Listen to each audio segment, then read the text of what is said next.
Hello everyone, I'm Pia Hontiveros. The newly installed Chief of the Philippine National Police, Major General, soon to be General Debold Sinas, is our special guest tonight in this one-on-one. He and his appointment are, to say the least, and for lack of a better word, controversial.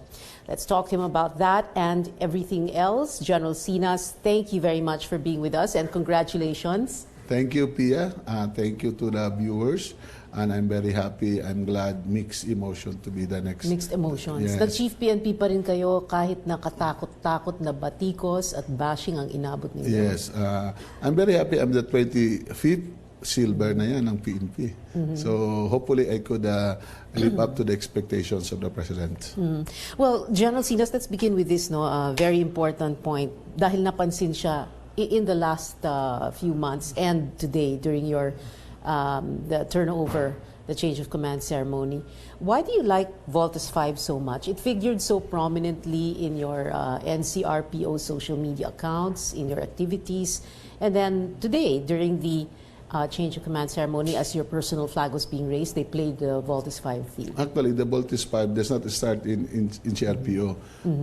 SDS pa lang ako noon. Secretary to the Director Staff. I already used that one. Then, Anong year po yun, sir? So that was 2017.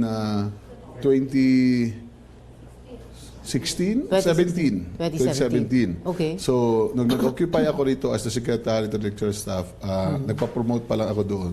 Yung team kasi niyan, talagang ginamit ko na. You'll be asking why. Una-una, that's my favorite anime.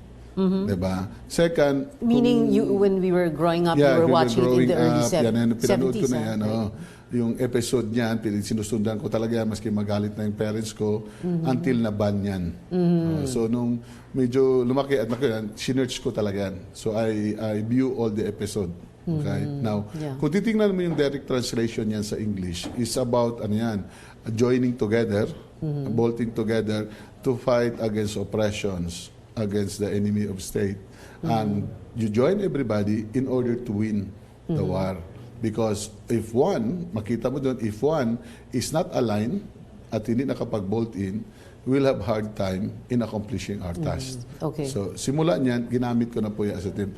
Kasi, alam mo, tiningnan mo na yung lahat na in-apply to encourage the people, ng mga personnel namin, to influence them and encourage them.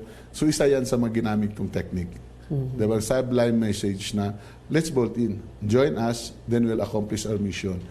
Very easy. Okay, but what you're saying, sir, is that this is a fight against the oppressors of the people. Yes. But the animated series, the Japanese animated series, was really about this robot that was fighting an oppressive regime. Yes. Diba? Oppressions. It's how you interpret it. Okay? Now, makita mo, I hope you could get the direct translation in English. Makita mo, nandun yan. Diba?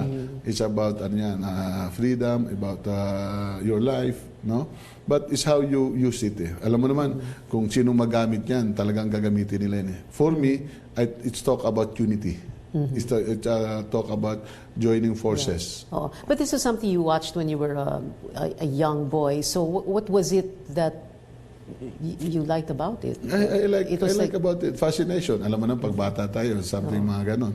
So, then viewing mga traditional movies, yan siya, is talagang hilig na yan. And I think, karamihan kasi mga kapatid ko, yung mga kapitbahay namin, alam mo naman, iskaso din ang TV noon Diba?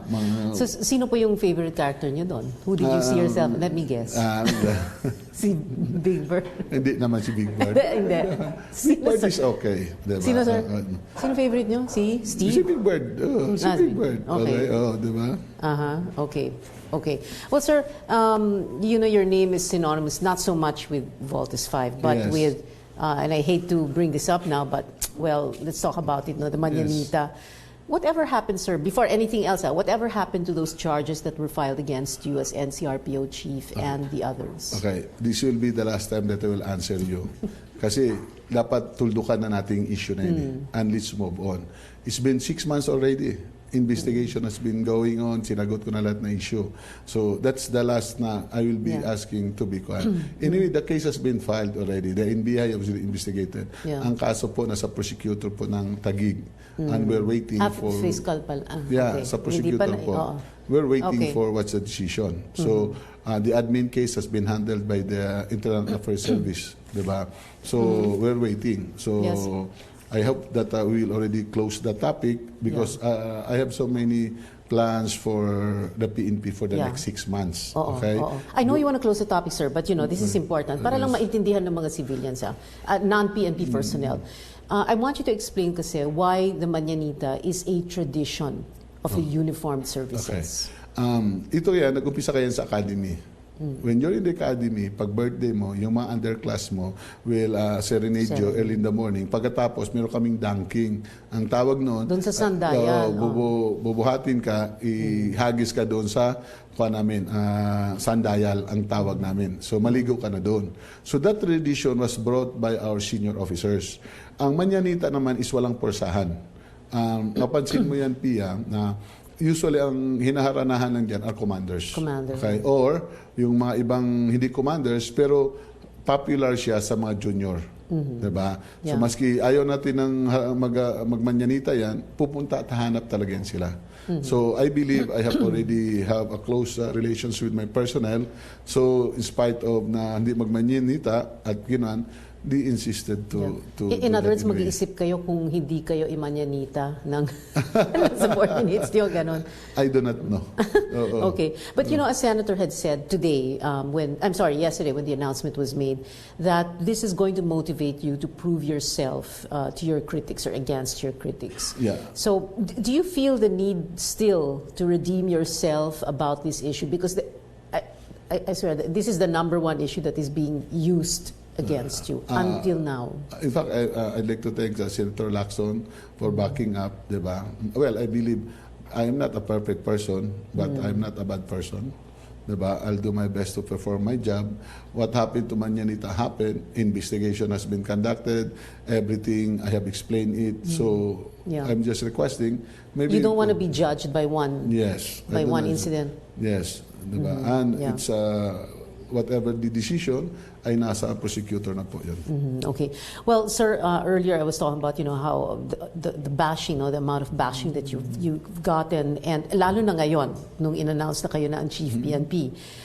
The moment your appointment was announced, wala pang 10 minuto, nagsulputan na sa social media yung litanya ng inyong mga sinasabi daw nilang the sins of General Sinas, and so many critics keep talking about Region 7, Cebu, Negros. So my question there is yung mga sinasabi nilang may patayan daw, mga sangkaterbang kaso, ano ba yung katotohanan dyan? Are you actually involved? I mean, were you part of the operations or whatever? You may command response, but ano pa talaga? Actually, di ko alam.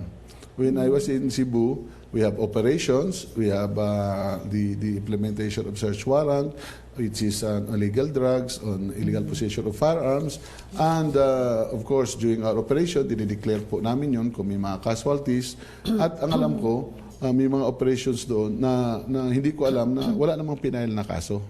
Now, I don't know what their charges are. Ay haharapin po namin yan. They could always complain to any agency kung alam nila meron, pero wala po akong nagpag-aabuso doon sa Region 7. Wala kayong pang-abuso? Because are you saying, sir, gawa-gawa lang ito ng mga best friends niyo, yes, mga ganun rights lang groups? Yan. Yes, wala po talaga. Kasi kung meron talaga silang dahilan, they could always file the complaint. Nandiyan naman lahat. Nandiyan yung mga iba-ibang agency nagtatakil sa PNP. Diba? At I lasted there for 1 year and 4 months before I was transferred to NCR. Now, hindi ko rin, binabasa ko yung iba, pero ang sabi ko nga, wala namang kinalaman doon. Diba? We have been investigated by the Senate. Nag-propose na po kami doon. Nandoon po sa committee ni ni Senator Bato. Nandoon po si Ma'am Risa. He was there. And we answered the questions. And I think after one hearing, we're able to convince them that the PNP, that Police Regional 7, we're doing our job to investigate whatever yung mga allegations. So do you think it is unfair for people to say now na, okay, so Region 7 siya dati, nag-NCRPO, so ngayon yung patayan daw, yung mga kaso ng discipline sa EJK, etc. will happen nationwide because you're Chief PNP. Is that jumping to conclusions or something? What is that? Alam mo, yung generalization na yan, walang pagbasihan yan eh. Diba? So, hindi ko alam kung where they arrived at conclusion at kung anong basis nila. Diba? Siyempre, hindi ko na masabi na popular ako. I was never, I don't want to be popular, I want to be right.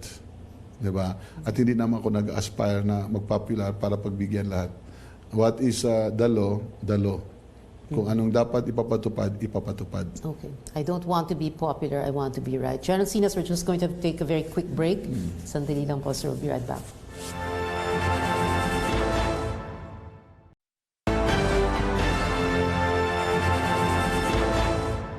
Welcome back to this special one-on-one with Major General, soon-to-be General Debold Sinas, the newly installed Chief of the Philippine National Police.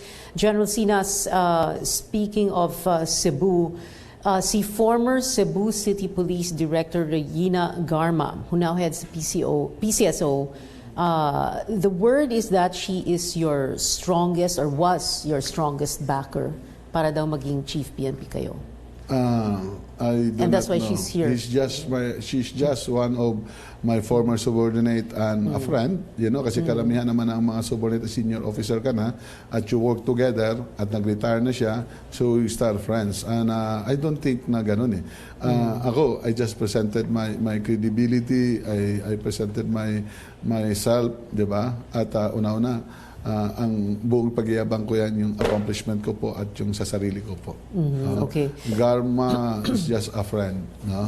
So, marami naman siya kaibigan eh. Marami rin kami kaibigan. Maybe one way or another, he vouched, pero I don't think so that he has something to do with my appointment. Yeah. Siguro sa labas ng PNP, syempre, hindi maintindihan ng tao. Ano ba yung ginawa ni General Sinas para he will deserve being appointed Chief PNP? So if you were given the chance to answer that question, what would your answer be? Okay. I'm doing my job as a policeman, as a senior officer. I see to it that my people implements the law. Basically, without fear or favor, I back them up in all the operations, and we stand with our accomplishments, and we don't cower or we are not afraid kung sino mas sila, basta pag nagkamali ka. Ang lahat po yan pinapailan po ng kaso. Now, kung gusto ko lang talagang sumikat ganito, hindi na ako magagawa yung trabaho ko. And we are after na we know na this will sensitive cases, pero kailangan gawin at delikado ay ginagawa po namin. Now, I have presented my accomplishments to the PNP, to the people, to the President, at nakita po nila siguro yung sincerity ko sa paggawa po ng trabaho and how I encourage and motivate my people to do what is right. Pero sanay na po kayo sa bashing, sa batikos, because this comes to the territory anyway. Yes, so, alam mo, yun yung kasabihan na kung ayaw mong mapaso, di huwag ka pumunta sa lutuan. And I'm very ready dyan. No? Kasi since I become a regional director of Region 7, sanay na po ako dyan. I was already warned by my former bosses na once you become a commander, that's part of your job. Especially if you implemented the directives, the policies, and the law. Kasama po yan siya. It's how you handle it, that it will not affect you personally, at how you handle it, that it will not affect your decisions and your management style. Sir, you are Chief PNP until your retirement in early May next year. Is there a possibility of an extension, or is it going to be, and the rumor is that it's supposed to be Gloria Eliasar, who's going to be the next Chief PNP until November, pag-retire niya, tapos after that daw, si General Danao, who was Pro 4 and is now NCRPO as of today. Ako, up to my birthday only. I already, when I reported to the President, I will be only my birthday. Hindi ako mag-seek ng extension or anything. It will be on my birthday. Kaya ang programa ko is talaga naka-anchor sa 6 months. Whoever will change me, hindi ko po alam, Madam Miss Pia, kung sino po. I leave that to the President. Kasi only the President appoints the Chief PNP. Hindi ko po alam kung sino po ilalagay ni Presidente. Basta ang gagawin ko for the 6 months is yung mga program po ng PNP ay dapat ipatupad para yung ang papalit po sa akin ay at least hindi na masyadong mahirapan. When you say yung programa nyo will only be for 6 months, so it's a very realistic, parang meron kayong limitation talaga. Yes. Hindi kayo mag-aspire na ito yung gagawin ko, napakarami, pero hindi naman siya pang 6 months. Yeah, hindi. Kasi dapat achievable, 'di ba? Quantifiable at saka yung maramdaman ng mga tao ng mga sa community at maramdaman ng mga pulis. Yeah. Although ang dami kasing nagtataka kung bakit maikli ang mga ang terms or tenures of the Chiefs PNP. For example, kayo po 6 months. Before you si Picoy Cascolan, General Cascolan 2 months. Before him, Archie Gamboa 8-9 months. So bakit maikli? How is that going to benefit the organization? Una, hindi ko alam. It's because it's the appointing authority, the President. He choose the Chief PNP. And I hope that the President choose na kung sino talagang iniisip niyang i-implement yung mga direktiba niya. So, alam mo, tama yung sinabi ni General Cascolan, it's not the time. It's the quality and the changes that you have implemented. Alam mo, mahaba ang time mo, pero hindi mo man na-achieve yung goal mo, wala din. Maski kunti lang time mo, but you make a difference about the life of your people and the community, and you have implemented to the best of ability yung mga directives and guidelines ng Malacanang, ng Presidente, then it matters. Diba? Yung time na yan, 1 year, 2 years ka, kung hindi ka naman nakafocus, wala din. No? Okay. Ang po natin dyan. Yeah. A senator today listed down the so-called deliverables together with the PNP's 190 plus billion peso budget. Among them, for example, and I wanted you to explain more, no, kasi these are all numbers. It has to make sense to civilians. No? So, for example, maximum response time 15 minutes, reduce national crime index rate by 6%, increase crime solution rate by 7%, increase arrests of HVT high-value targets by 5%. What will this all mean to us? Yan ibig sabihin yan. Kasi these are the ultimate and final goals. Una-una, yung response time natin na sinabing 5 to 10 minutes, ay meron po yan. Dapat meron tayong masasakyan. May mga sasakyan, both 4 wheels, 2 wheels, ganun po yan. At marami pong factor yan. So, yun yung mga set na standard na lahat na binigay sa aming pundo, dapat yun yung ma-attain. Yun yung mga numbers na yan. So, pag sinabi nilang taasan yung crime solution efficiency, then we have to train our people in investigation, place more people in investigation, and investigate cases, di ba? Kumbaga, lahat na kaso ay dapat solusyonan. Pag nasolusyonan, i-aresto yung mga na may mga kasalanan, lalo na pag mayroon ng warrant of arrest. Those are ultimate goals yan siya. But before we arrive that, marami pa po yung mga succeeding activities, no? Kagaya nung response time. Yung response time, kailangan mo na may mga procurement ka muna ng mga sasakyan. May yung mga tao dapat mga drivers trained din sila properly na supplies, gasolina, etc. Diba? So before we arrive it, yan, kung mabigyan ng tamang suporta ang PNP, kaya po i-achieve yan. Okay. I know, sir, you said that hindi kayo magle-layout ng agenda as a new Chief PNP given you only have 6 months, no? But is there going to be a focus program, a pet project or a pet program that will mark the administration of Chief PNP Sinas? Okay. Actually, I'm not fan of yung 9-point agenda, 5-point agenda. Then you create policy just for to change for the change itself. Alam mo, Ms. Pia, ang PNP ay meron ng mga directives. Lahat po na yan, mga 9-point agenda, 5-point agenda, ay nakaset up na po yan. Hindi mo na kailangan ulit-ulitin pa. Kailangan lang is how to implement it and follow up. Ako, nakita nila yan na in my all positions, nagkuhan ako, nag-secretary to director of staff, to naging director ako ng crime lab, naging RD ng Pro7 at saka NCR, I never invent policies. Kung ano pong existing policies, yan po ang implement and follow through. and dapat may mga subsequent follow-up. Ang nangyari kasi, nakalimutan na i-implement. Pag nakalimutan na implement, gagawa ka ng sarili mong palisiya, which is hindi naka-align sa national headquarters. Kasi nga, supposed to be all policies emanates from national headquarters. Yeah. Kung meron mang peculiarities or meron kang best practice, sinasubmit po namin yan sa national headquarters. Para once ma-access ng national headquarters na itong best practices mo or mga bagong palisiya mong implement, ay pwede gawing kagad policy. And that becomes a policy na pwedeng i-implement sa ibang regions. Hindi po palagi na in your 1 year, puro ka na lang best practice. Because the best practice supposed to be, kung titingnan mo ang development, pwede mo best practice kasi yan ang ginamit mo for a certain incident or occasions. Pero in order for that to be determined, we have to forward that to Camp Crami.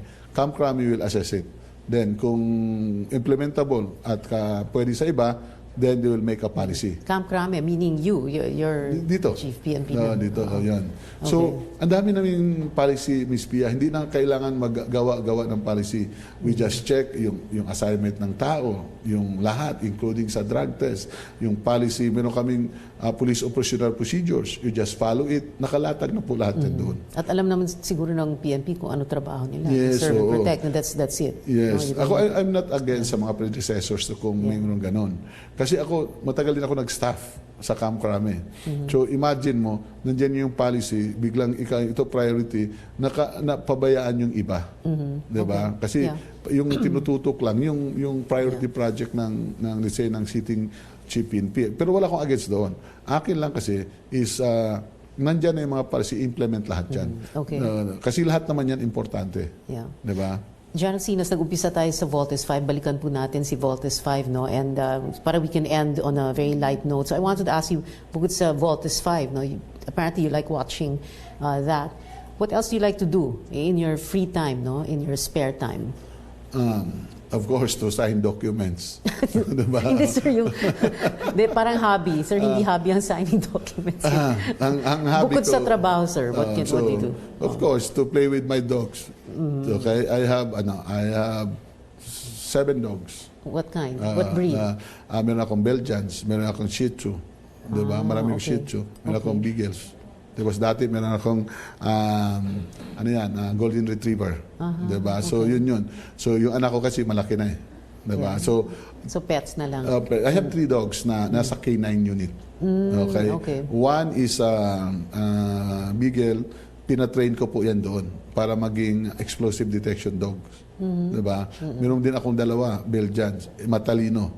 Diba? Nung inassess ng EOD K9 NCR, na sir, may talino at madali turuan, binigay ko na sa kanila.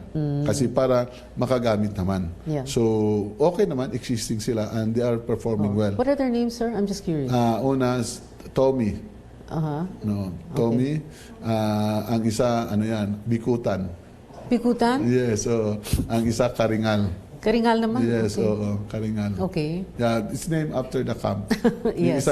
Yung isa pa, nandyan, yung medyo pa lang, 6 months, inisip ko kung ang pangalan ko ng Krami. Diba? Ganon. Kawawa naman, sir. Hindi maganda yun kasi parang unique. Kaya pag tinawag yung aso, alam na rin ng aso kung Bikutan, gano'n, di ba? That's the name of the camps. Okay. At gusto mo yung pangalan ko, Pia. Ay, di ba? No, sir, no. May isa pa ako, maliit, babae. Hindi ko pa alam yung pangalan. Now I know. Pia ang pangalan ko. Okay, I don't know what to say. Sige, sir, so yun lang dogs, wala na. We have other, of course, exercise. Sir, exercise? Yes. Naku, patok na patok ngayon sa social media yung inyong chair exercise. Yeah, so actually, sir, demo. Ayun, dali lang yung gano'n, di ba? That is one, that is partnership with Coach Tony and Coach Jim Saret, couples. Sila matagal ko na yan eh. Coach nang for what? Coach yan sila yung sa Pit Fields. Okay. At saka yung greatest loser, ikaw naman kinalimutan mo, kalabang istasyon eh. Greatest loser yan sila sa ABS-CBN dati. Okay. So we become friends. So yun naging nagkuan na, sir, maganito. Tapos nung inumpisahan ni Bato, yung Slim Possible, diba? Hulaan mo kung sino nag-dub ng Slim Possible. Sir, kayo? Of course. Oo, diba? Ako yan. Parang maging Naku sir, attune. mababash na naman kayo. It's impossible ngayon, di ba? Ako nag-dub niyan. Okay, So, okay. because that's a program of General Bato. Oo. So, in-implement namin yan nationwide. Si Tony at saka si Jim Saret, sila yung mga coaches sa Fitfield na nag-implement yan. Okay. So, nagawa talaga yan. Pumayat din ako noon. Pumayat din ako noon, di ba? Okay. Yeah. Tapos, nung pumayat ako sa SDS, tapos nung nasa kuwan ako, pagdating sa Cebu, nag-gain ulit ako. Dahil sa Cebu Lechon. Okay. So, ganun po, di ba? Sir, Tapos, nasa NCRPO, krame. Dapat pumayat na kayo ngayon. pumayat na ako. Di ba? Pumayat na ako. Okay. Hindi mo ko nakita, pumayat na ako. Di ba? Okay. So, ganun po yun.